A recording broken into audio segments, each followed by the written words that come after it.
श्रीराम समर्थ.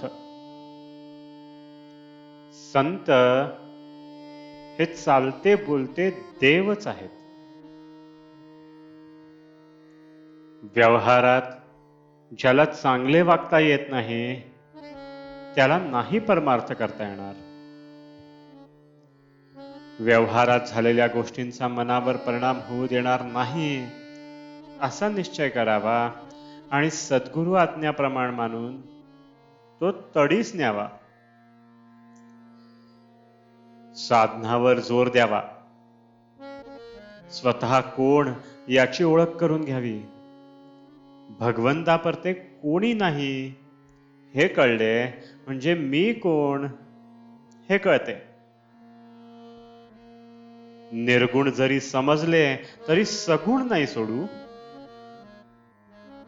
माझ्या मुखी राम आला यापरते दुसरे भाग्य ते कोणते. हृदयात स्फूर्ती येऊनच आपण बोलतो, मग आमच्या मुखात राम आला तर तो हृदयात नाही असे कसे म्हणावे. तुम्ही मला उपनिषदातले सांगा म्हटले तर कसे सांगू. ज्याने जे केले तेच तो सांगणार.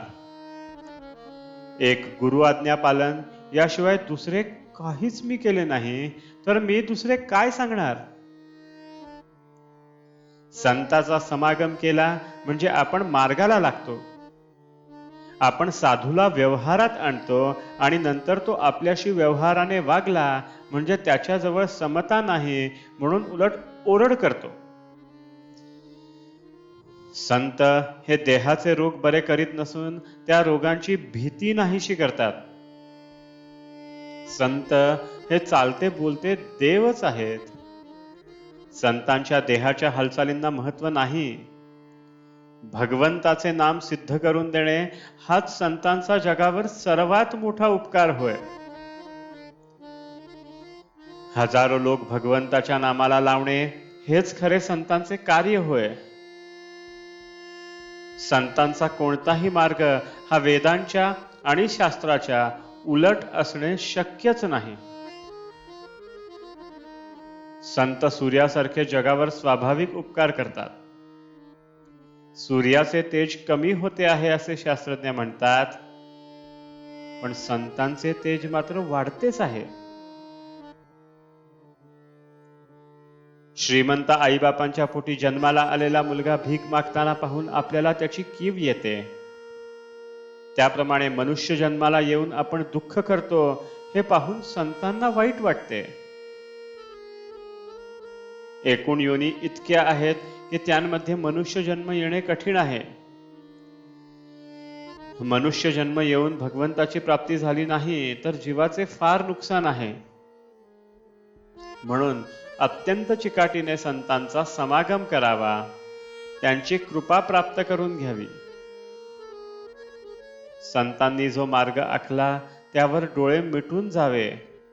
पडण्याची अडखळण्याची भीतीच नाही. आपण प्रपंचात इतके खोल जातो की संतांची हाक ऐकूच येत नाही.